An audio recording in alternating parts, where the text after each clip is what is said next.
Give a schmeichel, give a smile. Give a schmeichel, give a schmeichel. Be the reason someone smiles. Give a schmeichel, give a schmeichel. Give a schmeichel, give a smile. Give a schmeichel, give a schmeichel. Be the reason someone smiles.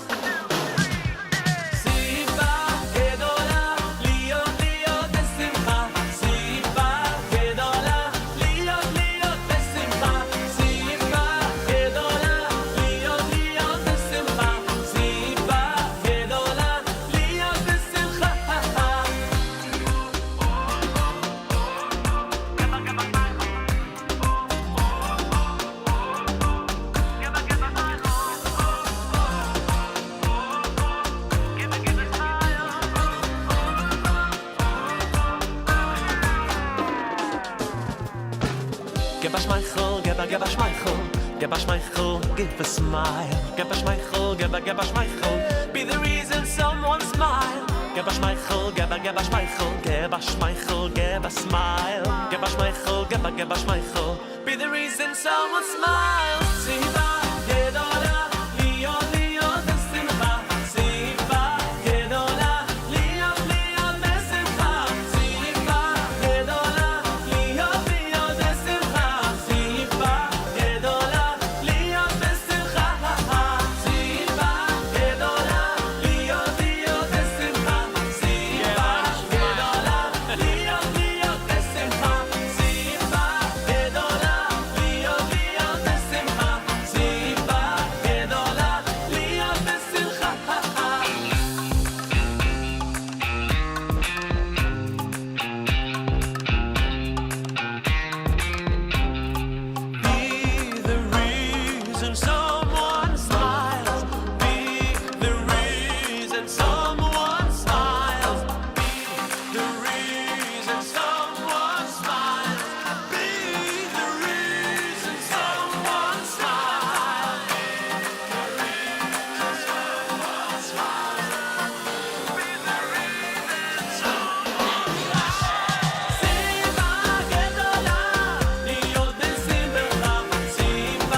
Get started.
Breakfast with Elli.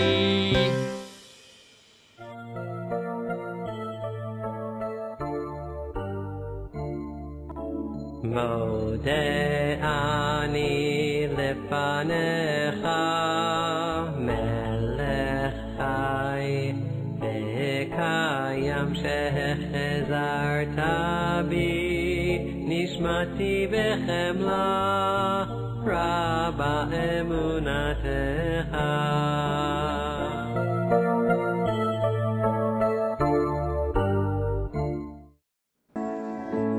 Hello, July, it's been a while Good morning and welcome to Breakfast with Elli. since the sun came out and made you smile. So, it's the 8th day of Av, the year of 'Cause maybe it went out of style to Vaeschanan, shine. HaYom, Revi'i, Shabbos, the 4th day, counting up toward Shabbos, and it is Erev Tisha B'Av. Tonight begins the 9th day of Av, and we have a lot to learn about that. Because of the restrictions of the day, tomorrow our class will not begin until 2 p.m. 2 p.m. tomorrow. Make a note of that, please. Put that in your program guides. Tomorrow's program will begin at 2 p.m. There are some restrictions on learning certain parts of Torah because we are mourners, and tomorrow is the actual day of mourning. So we will save the classes until 2 p.m. Okay? Just a note, I thought that you should know that. Today is also the yahrzeit of my father, Biederman, or Frank Meyer, and we'll be talking about that in just a few minutes. Men and boys, please take your two front sitzes. Let's make a bracha. Full screen today. Baruch atah Adonai Eloheinu melech haolam asher kiddishanu b'mitzvotav v'tzivanu al mitzvat tzitzit. All right. Al divrei Torah. Everyone together, please. Baruch atah Adonai Eloheinu melech haolam asher kiddishanu b'mitzvotav v'tzivanu al divrei Torah. Right. Hareini Mekabel. Hareini mekabel alay mitzvat aseh shel ve'ahavta l'reacha kamocha. I take upon myself every single day to love my fellow friend in a very special way. And Torah Tziva Lanu. Ay Torah tziva lanu Moshe morasha keilat Yaakov. Torah tziva lanu Moshe morasha keilat Yaakov.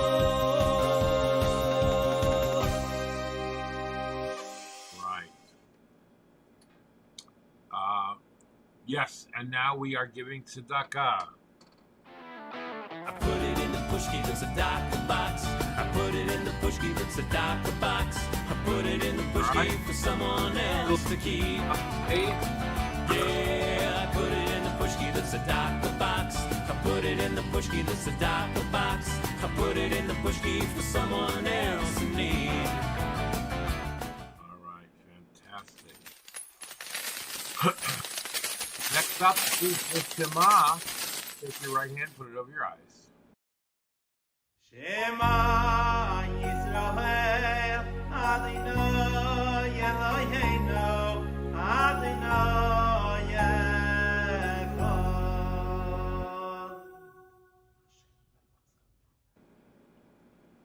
And of course, now that brings us. Hakhel bidvoroi. All right.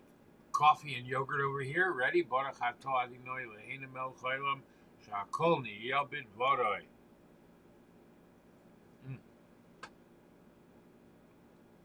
Delicious.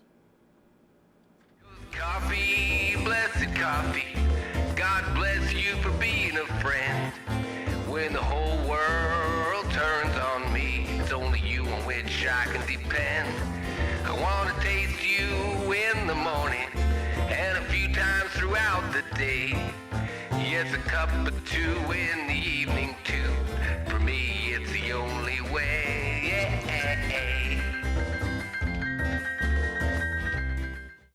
All right. Excuse me. Today in Jewish history.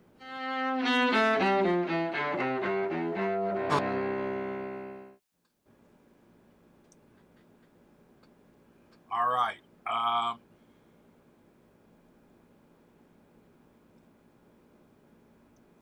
This is actually Thursdays.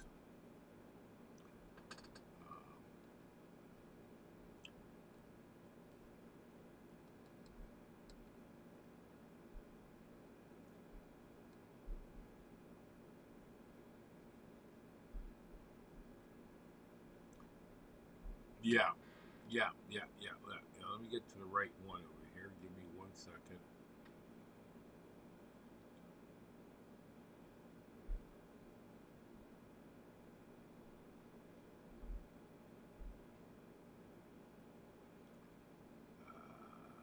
Just give me a second here.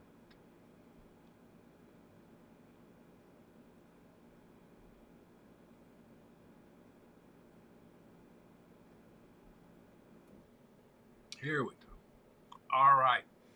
The Jews of Frankfurt, Germany were murdered in the Black Death massacres of 1349. In 1670, the Jewish community of Vienna was expelled, while in 1787, the Jews of Austria were required to take family names. The Jewish agency, the Sachnut, in Israel was founded in 1929, and a jury in Washington, D.C. convicted 12 Hanafi Muslims on charges stemming from a hostage siege at 3 buildings in 1977. And Israel released 334 Palestinian prisoners as a goodwill gesture to Abu Mazen, the Palestinian prime minister, as a confidence-building measure. However, Yasser Arafat dismissed the release as an act of fraud and deceit. So even when you do what they want, you can't win because they're not playing the same game as we are. And that's a very sad thing. All right? If you're all on the same page, playing the same game, that's one thing. But not everybody is. Today is the yahrzeit of my father, Frank Meyer. He was a Holocaust survivor. And just here's a little clip from the film he did for the Shoah Foundation. Did your parents ever tell you what they thought might happen if you stayed? Well, we were afraid of that, yes. Yeah. No, I knew exactly how, because we had a lot of friends who had gotten letters from the German government that their father or husband or uncle or whatever died of some kind of disease that they knew he never had, or was shot trying to escape or something like that. So we knew that the only way we could escape everything was to just get out. And my dad always told my relatives to get a number, but they never figured that anything was going to happen. So most of my family was killed in the concentration camps. All right. We remember him today on this day, his yahrzeit. He passed away in 2004. Thank you for asking. All right. HaYom for today, the 8th day of Av.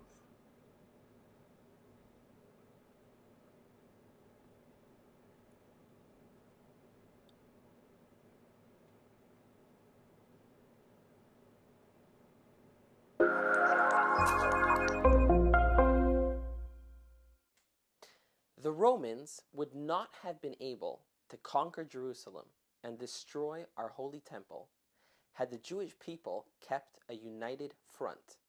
It was our own infighting that brought about the destruction. Now, that would not be the last time that we have acted as our own worst enemies. It still happens today. Now, people who hate don't need a good reason to hate.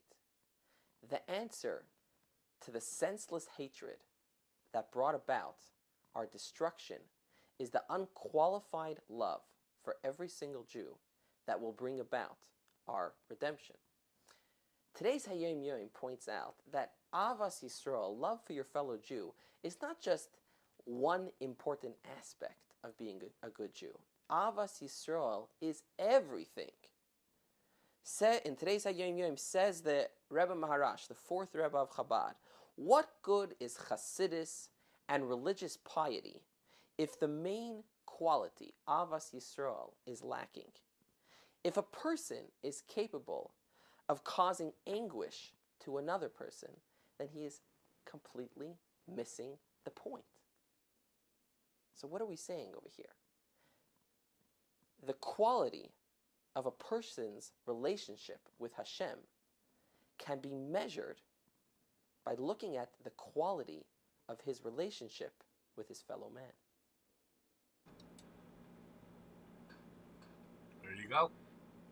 All right. Let us go into learning a little bit about Tisha B'Av. All right. Let us go into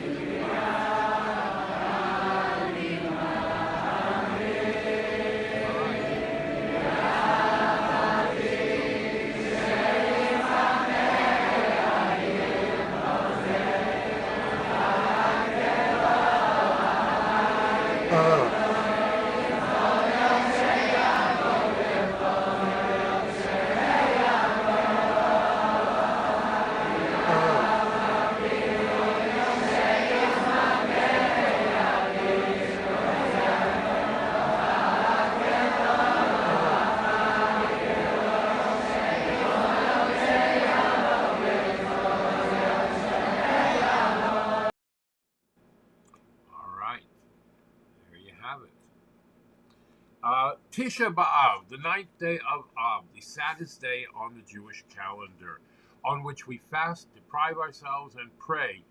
It's the culmination of the 3 weeks, a period of time which marks the destruction of both holy temples in Jerusalem. The Bar Kokhba revolt against the Romans in 133 happened on Tisha B'Av. The Jews of Beitar were butchered, and the Temple Mount was plowed 1 year later on the same date. Later on in history, many more tragedies occurred. In 1290, the Jews of England were expelled. In 1492, the banishment to all Jews from Spain. And several more calamities that befell us on Tisha B'Av. The fast begins at sunset on the 9th of Av, which is tonight at 8:18 p.m. New York City time. 8:18 p.m. tonight. And it will conclude tomorrow night. Let me get the information here. At 8:49. 8:18 to 8:49 tomorrow night. It is a 25-hour fast. It is not for the faint of heart. All right? It is a big one. Yes. On Tisha B'Av, we do not eat or drink. We do not wear leather footwear. We do not bathe or wash ourselves in the morning, or when we have to wash after going to the bathroom. We only wash up until the knuckles. We don't put ointments or creams on, except for health reasons, of course. No marital relations or any form of intimacy. We do not sit on a normal height chair until midday, when the sun has reached its apex. We do not study Torah except for the sad parts that deal with the destruction of the temple or the rebuilding of the temple. We don't send gifts. No birthday presents tomorrow. or even greet one another. Now you can respond to a greeting so that you don't appear rude. We don't engage in outings, trips, or similar pleasant activities. Tisha B'Av is not a day to visit Disneyland. We don't wear festive clothing on Tisha B'Av. Those who wear their kapata, that's not considered festive clothing. It's considered religious garb.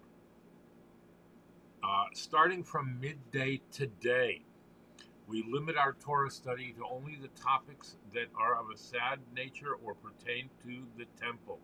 Eat a big meal in the afternoon before mincha, then a suda hamafsekes, a separation meal, with bread, hard-boiled egg dipped in ashes, accompanied by water.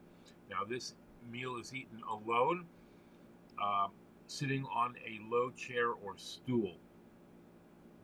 The meal must be over by sundown, by 8:18, when all laws of Tisha B'Av take effect. The evening service is held in shul. The ark has been stripped of its decorative clothing, its curtain, and the lights are dimmed. The evening prayers are followed by the chanting of Eicha, the Book of Lamentations. The morning prayers are held without talis and tefillin, since both are considered adornments. Most of the morning is occupied with the reading of Kinot, the elegies marking the various tragedies that befell our people. What exactly are Kinot? Elegies marking the various tragedies that befell our people. What exactly are Kinot? Elegies marking the various tragedies. Tisha B'Av is the saddest day of the Jewish year. What exactly? And one of the traditions that we have on Tisha B'Av is that we recite what is called the saddest day of the Jewish year. What are Kinot?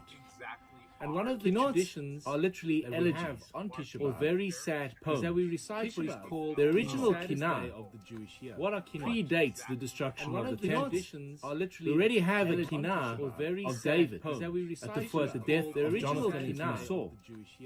But the most famous Kinah is certainly the one that was authored by the prophet Jeremiah, at what is commonly known as the book of Eicha. This lamentation is recited every Tisha B'Av in the evening. We sit on the floor and in a very mournful tune, this lamentation recited the haunting words of Eicha Yashva Badad. How was it that the city that was so full of people, so full of visitors, so full of items, the haunting words of Yashva Badad sits alone? How was it that the city that was casting full of people, so full of visitors, forlorn items, the haunting words of Yashva Badad? The words of Jeremiah have echoed through time. But there's a fascinating story in history to these elegies. Before the destruction of the temple, God appeared to Jeremiah and said to him, write down the following story in history. He writes it down, and this is recorded in the book of Jeremiah. He sends it with Baruch, his scribe, to Jerusalem, and said to him, there it is presented to the king.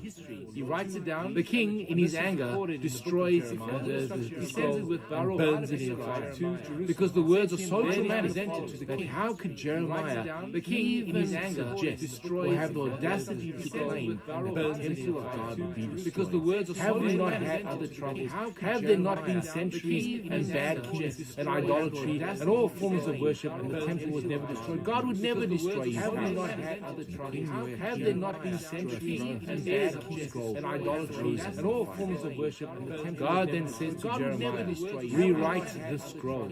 Have there not been centuries? The original scroll, according to the Midrash, was 3 chapters. Jeremiah added to the scroll, rewrite the destruction of the temple.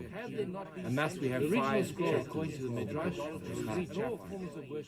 Jeremiah added to the scroll. We have been adding to the kingdom of the temple, to these elegies. We have 5 scrolls, destruction of the second temple, the persecution that's been reserved in the Dark Ages, the Crusades, the expulsion from Spain, the horrors, destruction of Nitsky, and the persecution, unparalleled disaster caused the Crusades, the Holocaust. All of these events we remember on Tisha. The tradition of the day of Tisha B'Av is that the entire morning is spent sitting on the floor, recounting the tradition of the day of Tisha B'Av, and the Kinot give us the entire morning is Jewish history. We start with the destruction of the temple. We move on then to the death of the great sages. We have a very powerful Kinah. We start with about the 10 martyrs. Rabbi Akiva, we move on then to his fellow great sages who are martyred. We have a very powerful Kinah. There's a Kinah in which we describe the expulsion from the land. We cry out and we contrast between the excitement of going back, leaving Egypt to go to Jerusalem, describe the exile that took us out of Jerusalem. We cry out and we read about the burning of the Talmud, going back, leaving Egypt to go to Jerusalem. Each of these events are traumatic in its own right. We cry out and Judaism picks this day of Tisha B'Av in which we are able to refer and reflect. Each of these events are traumatic in its own right. What books do I use? Judaism or the Kinot day of Tisha B'Av? Well, the traditional one that we've been using has been this one, the Tisha B'Av Compendium by Abraham Rosenfeld. It has a fantastic English translation that we've been using. It's been a basic commentary compendium. Because the words of the Kinot are hard, they're not the regular Hebrew. You may struggle to read them in the Hebrew, so a good translation is certainly worthwhile. Because the other one that I use is this one. This was produced, you may struggle to by the last 10 years by the Orthodox Union, called the Luxstein edition. The other one is based on the lectures of the late Rabbi Joseph Soloveitchik. Rabbi Soloveitchik would spend every single Tisha B'Av in the morning going based on the line by line of the late Rabbi Joseph Soloveitchik. And these lectures were written down and have been produced to this wonderful format. Between these two books, I have what to read. But for many people, they would spend their Tisha B'Av, in addition to reading the Kinot, between watching movies, and there are plenty now on YouTube or many people about either the destruction of the temple, in addition to reading stories of the Holocaust, watching movies. The purpose of the day or many people spend about time either reflecting upon what happened, stories of the Holocaust, the destruction and the cause. The purpose of the day. Our rabbis tell us that if we have not seen the rebuilding of the temple in our generation, it means that the sin is still there. What is that sin? It is called sin. Our rabbis tell us that if we have not seen the rebuilding of the temple, so use this time. It means that the sin is still there. About what is that sin? It is called sin. Our rabbis tell us experiencing Tisha B'Av in your shul. So use this and work upon. It means that the mitzvah learn about V'ahavta l'reacha. Learn to experience Tisha B'Av in your shul.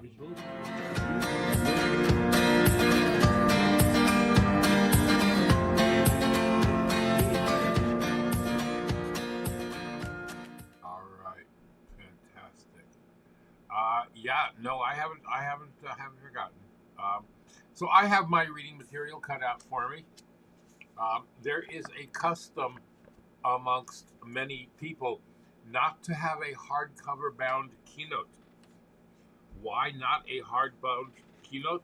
Because we hope that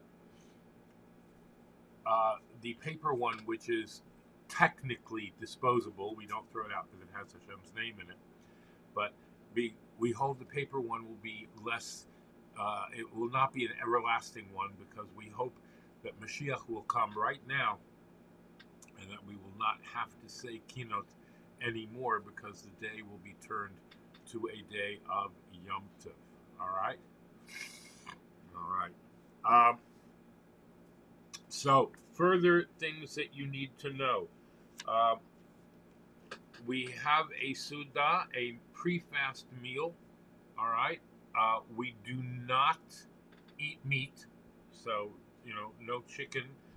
You can have fish, of course, which is probably what I will be having. The menu for Suda's Hamafsekes is as follows. Let me put on my glasses because it's just a little bit small. All right. Mafsekes means interruption or intermission. A hafsaka is an interruption. The meal is attended by even those who will not fast for some reason. We don't eat more than one cooked food at this meal. Two cooked foods would be any single type of dish that was divided and cooked to two different consistencies. Even two types of food that are cooked together in one pot. Soup, though, which is prepared from various vegetables and other ingredients, is permitted. Foods that may be eaten raw are counted as a cooked food if they are cooked. Boiled, smoked, fried, whatever. Bread is not included in this. Spices and flavorings are also allowed to be added, although you shouldn't add a lot of them because they will make you thirsty later. Some authorities consider coffee cooked in this regard, and pasteurized milk because they have undergone a heat preparation. But most authorities give leniency to these drinks. Since they have become so ubiquitous in society, they've lost their status as gourmet fare. Now, practically, if you can suffice with water at this meal, you should, though other drinks are allowed in moderation with the exception of tea and coffee, unless deemed necessary, if you're holding by the cooked food business. Fruits and vegetables may be eaten raw, even different types. But food for this meal is not eaten for pleasure. Salads or extra food varieties that fall into this category or dessert grade should be avoided. Throughout the 9 days, we are accustomed to avoid meat and wine. But halachically, these are expressly forbidden at this meal, as well as alcoholic drinks. Brined or pickled foods are not consumed at this meal because of the salt. All right.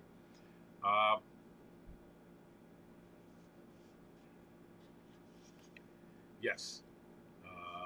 Let's see what else.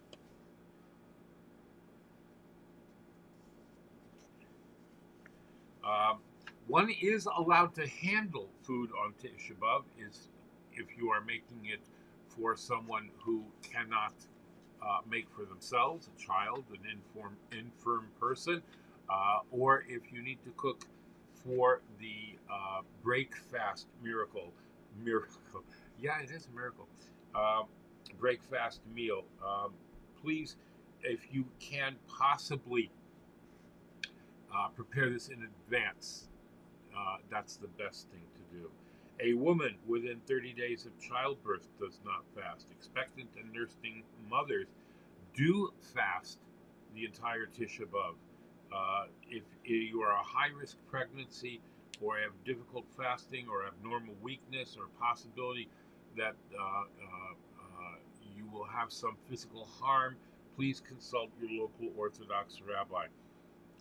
Anyone who is weak or ill and must eat to sustain their body is allowed to eat and drink even if it is not a life-threatening situation.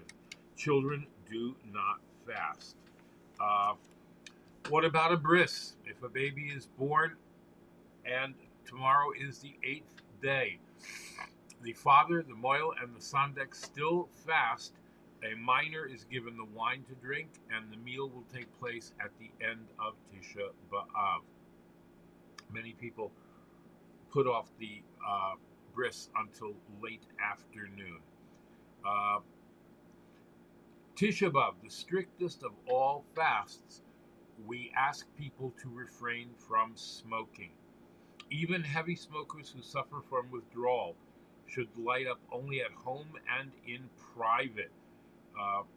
People who are particularly conscious will not smoke on Tisha B'Av. So please, there is no leniency for social smokers or for whom abstaining has little or no physical effect. Danger is because of the known dangers of smoking.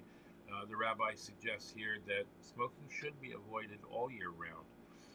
Washing the body is forbidden in cold or hot water. Rinsing the mouth is forbidden. We wash our hands only up until our knuckles. And those who are accustomed to go to the mikveh, even those who are accustomed to go every single day, do not go on Tisha B'Av.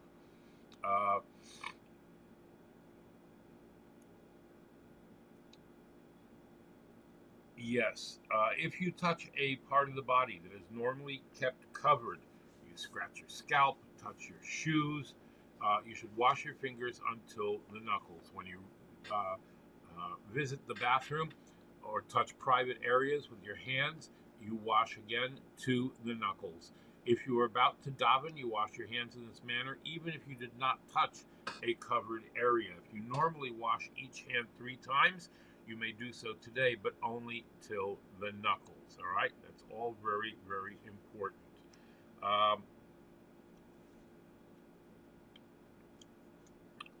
Let's see. We talked about shoe wear. All right. It says in Tehillim, in the book of Psalms by King David, that Hashem's orders are just and they gladden the heart, and we are therefore restricted from reading Tanakh and studying Mishnah, Medrash, and Gemara, both halachic and agadic parts. Even avoiding giving lessons to small children. You can read the book of Job, the rebuke of Jeremiah, and other tragic events, the Medrash on the book of Echa, the halachas of mourning, and anything related to the destruction or rebuilding of the Holy Temple. All right? So, therefore, again, tomorrow we will begin our show at 2 p.m., okay? 2 p.m. tomorrow. And I think that's going to cover it for today. Let's see.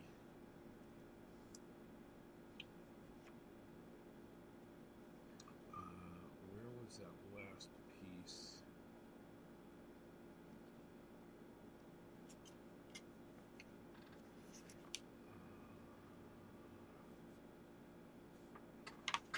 Yeah, I think that's going to be it for right now. Okay, we will learn more about this tomorrow, God willing. Thank you for listening. Here is a song, a cappella song called Echa by Sam Glazer.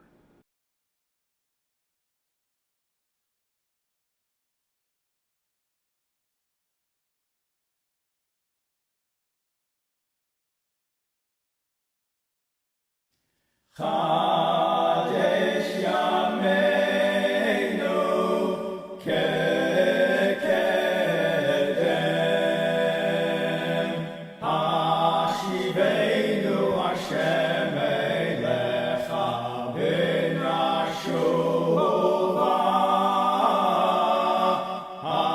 Hashiveinu Hashem Elecha B'nashuva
Hashem Elecha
All right. In very important news, there is a heat advisory out for tomorrow. I think this is something that everybody should know about. The National Weather Service has issued a heat advisory for tomorrow from 11 a.m. until 9 p.m. High heat and humidity, with heat indices rising up to 104 degrees expected.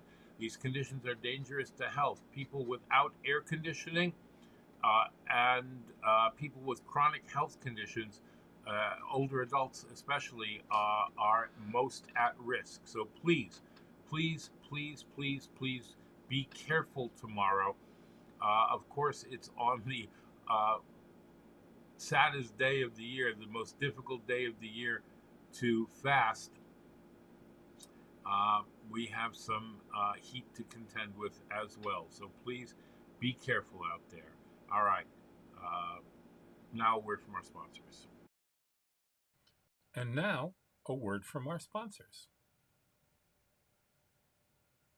PestProRidall.com. PestProRidall.com. Trusted by the best to keep away the pests. We are offering COVID-19 disinfection services. Mention this ad and get 1 month free service. Visit us at PestProRidall.com. Tarzane Group. Micro, miniature, and small orchids. Go to tarzanegroup.com or call Tomas at 305-440-0565. That's 305-440-0565 and order today. Visit Tomas and Yair at tarzanegroup.com. Micro, miniature, and small orchids. Beautiful in your home. Go to the website and read Tomas's orchid blog. And by Dina D Design. DinaDDesign@gmail.com. Fine artwork, custom made to your specifications. Logos, wall hangings, Judaica. And you can even have something for your child's room. Dina D Designs. Go to her Facebook or Instagram or call or text. Thank you very much to our sponsors. If you'd like to become a sponsor, please go right up here to where it says patreon.com/theactorsrabbi, and you can contribute even only $1 a month if you'd like, but that'll help us bring this broadcast to you on a daily basis and cover our expenses. Be sure to thank your sponsors when shopping and mention Breakfast with Elli when you're shopping there. There might be discounts. Thanks for watching. Torah, Torah, Torah, Torah, Torah, Torah, Torah, Siva Lanu Moshe. Torah, Torah, Torah, Torah, Torah, Torah, Torah, Siva Lanu Moshe. All right, patreon.com/theactorsrabbi or breakfastwithelli.live/tipjar if you would like to contribute today. And I know you want to. I know you do. So please, help us out. Help us out. We have expenses. We have expenses. It's true. Okay. Let me find out why this is not working here. Oh, here we go. All right. We're back. I thought we had lost something over here. All right. So why did Hashem refuse Moshe's request to enter the land of Israel? Why didn't he want the Jewish people to get Moshe's level of spiritual perception, which would have enabled them to accomplish their task in the land that much swifter and better? The answer, of course, is that despite the advantages of sight over hearing, there's also an advantage of hearing over sight. True, when we see something, our sense of the reality of what we see is much stronger than when we only hear about it. However, this experience of certainty is solely due to the force of the experience and not to any work we've done in refining our perception. It's a certainty imposed on us from within, rather than one that solidifies from without. So its effect on us as a people, albeit powerful, is superficial. Once we're no longer looking at what we saw, our experience begins to fade, even becoming weak enough to be challenged. In contrast, the conviction of truth we arrive at indirectly engages us to a much greater and profounder degree. Nonetheless, as we have learned, the prayer of a righteous person is always fulfilled in some way. So Moshe's request that the Jewish people be given his level of spiritual vision was indeed granted on some level. So each of us possesses an inner vision of reality that affords us an absolute certainty with regard to issues of Jewish faith. Based on this inner sight, the unshakable inner conviction, we can withstand any of the worldly deceptions which material reality challenges us with. We can preserve our own divine consciousness and disseminate it throughout the world as well, which is what we are charged with as the chosen people. This undertone of certainty enables us to enter our own promised land, our arena of life challenges, and confidently stride forward toward the ultimate and final redemption. May it come speedily in our days. In the fourth Aliyah, Moshe repeats the Asaras Hadibros, the Ten Commandments, reminding the Israelites that the initial covenant at Sinai was not limited to those who were physically present at that time. In other words, we're all responsible for keeping Torah and doing the mitzvahs. Here's Shnayim Yomi.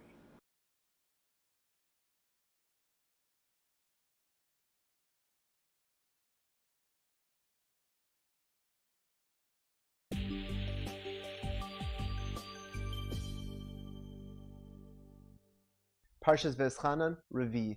The Aliyah opens up by telling us that Moshe Rabbeinu is telling Klal Yisrael, these are the chukim and the mishpatim that HaKadosh Baruch Hu said to you that you have to keep, and you have to make sure to keep them. And he says that HaKadosh Baruch Hu spoke to you face to face at Har Sinai. I was there in the middle. I had to tell you what was going on because at a certain point you were very afraid, but this is what HaKadosh Baruch Hu told you. And at this point in time, the Aliyah begins to repeat to us all of the Aseres HaDibros. And Moshe Rabbeinu tells them, Anochi Hashem Elokecha. You have to remember that I am HaKadosh Baruch Hu. I am Hashem, your God, that took you out of Mitzrayim. Number 2, Lo yeh l'chol him achirim. No other gods. Enough with this other God stuff. You can't have any other idols, any gods, anything like that. It's just Hashem. Number 3, Lo sisa Hashem Elokecha l'shav. Hashem's name should not be said in vain. Number 4, Shamor es Yom HaShabbos l'kadsho. Now we note over here in Vaeschanan, the language of the pasuk is different than that which it said in Yisro when the Torah was given. Over there, when we refer to Shabbos, we use the word zachor, and over here, when we refer to Shabbos, we use the word shamor, that you should guard. And Rashi points out that it was really both words, shamor and zachor, that were said at the same time in one breath from HaKadosh Baruch Hu with the giving of the Torah, that we have to guard it, that we have to remember it, and that of course refers to the positive mitzvahs of Shabbos, Zachor, and Shamor refers to the things that we have to stay away from when it comes to Shabbos. Interestingly, amidst the psukim that are talking about Shabbos, the Torah tells us, V'zacharta ki eved ha'isa be'eretz Mitzrayim, that you have to remember that you were a slave in Mitzrayim. And Rashi points out that when it says slave over here, what it means to tell us, it means to remind us that we are really slaves to the Rabbonu Shalom, and that HaKadosh Baruch Hu redeemed us from Mitzrayim with the sole purpose, on the condition that we are going to be slaves to Him and that we're going to keep all of the mitzvahs. And he continues with number 5, Kabed es avicha v'esimecha, that you have to honor your father and your mother. And of course the Torah tells us there famously, L'man yarichun yamecha, and that will prolong a person's days. Number 6, lo sirtzach, do not murder. Number 7, lo sinaf, do not commit adultery. Number 8, lo signav, do not steal. Number 9, lo sana berecha eid shav, do not bear false witness against somebody else. And of course the final one, number 10, lo sach mod eshes reecha, do not be jealous, do not covet, do not desire the wife of your friend.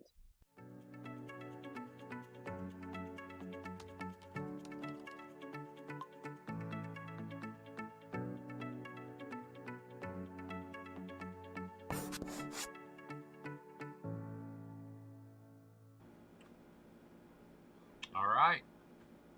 Rabbi Zusha. Just give me 1 second, because I think I have to pop him in.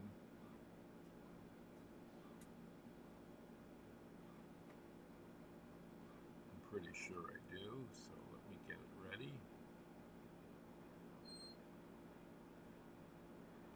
Yes. All right, here we go.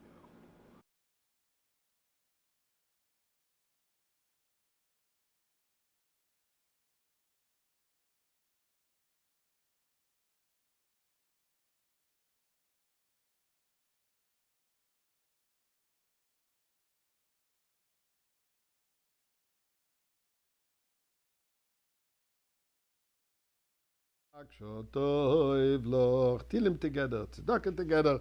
Togetherness is what brings the Beis Hamikdash, what brings us the rebuilding of the temple, especially these days where we mourn the destruction of the temple. Talking about the destruction of the temple, I want to point out to you an interesting halacha. There is a halacha that says that we're not allowed to destroy anything.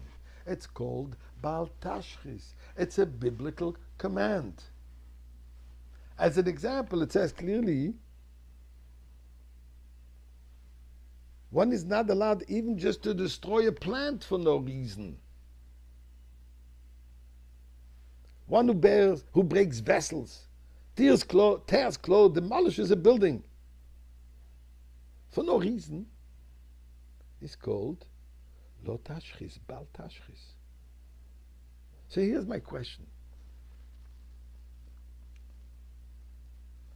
The first temple was destroyed in the year 3338 from creation. The second temple was destroyed by the Romans on the very same date, Tisha B'Av, 490 years later. Now, that was with God's permission, obviously. Nothing like this could have happened. Nothing happens without permission, obviously. Specifically, the destruction of the temple. And God says, I let my anger go out on the wood and stones. How could he do this? Baal Tashchis. He cannot destroy anything. In particular when it comes to the temple. There is a biblical prohibition of destroying anything from the temple. Pasuk says, you shall not do so to the Lord your God. Says the Rambam that this refers to destroying something from the temple. You know what? Even the shul. If we have a shul, we're not allowed to destroy it. So how can God, so to say, transgress his own laws? Twice, the first and the second temple. But here lies the answer. What is called destruction and what is called rebuilding? Sometimes destruction is part of the rebuilding. If you want to renovate your home, you cannot just leave the house that is and renovate it. You need to demolish completely or partially, depending what kind of situation it is, and rebuild, enhance, beautify it, enlarge it. In fact, regarding the laws of Shabbos, we have that if one destroys for the purpose of rebuilding, then this destroying is not called destroying, it's called building. We're not allowed to tear something on Shabbos. But there is no penalty for it. Fixing is what the main prohibition is. But if one tears something so as to fix it, that tear is part of fixing. It's not called tearing. God has said, I want the temple for what? For me to be present. In what sense? Eternally. So the first temple, the first temple was built by Shlomo HaMelech, a human being.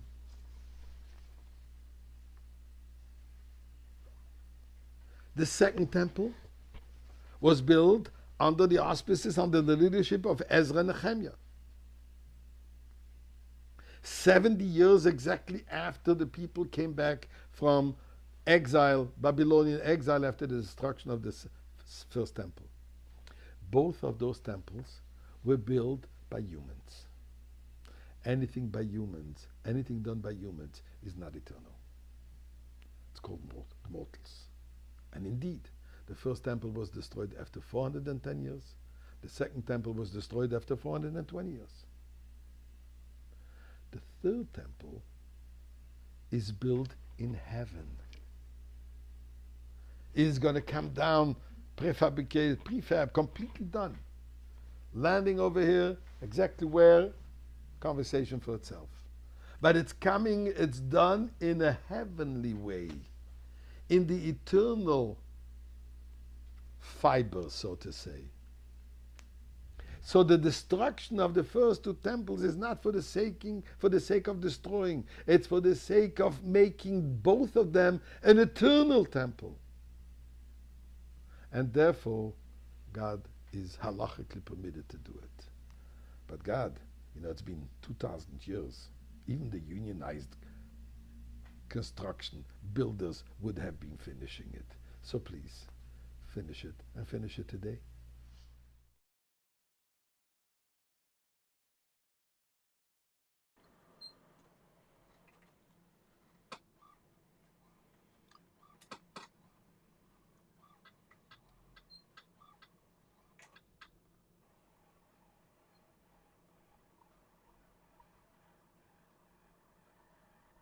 We're just waiting for the computer to catch up with us.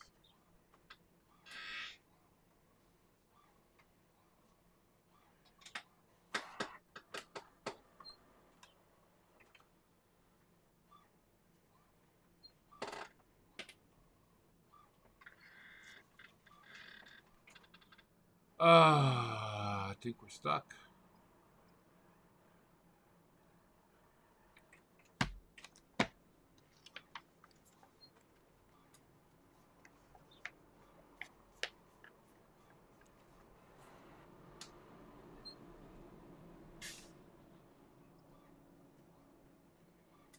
We are definitely stuck.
We're having a problem.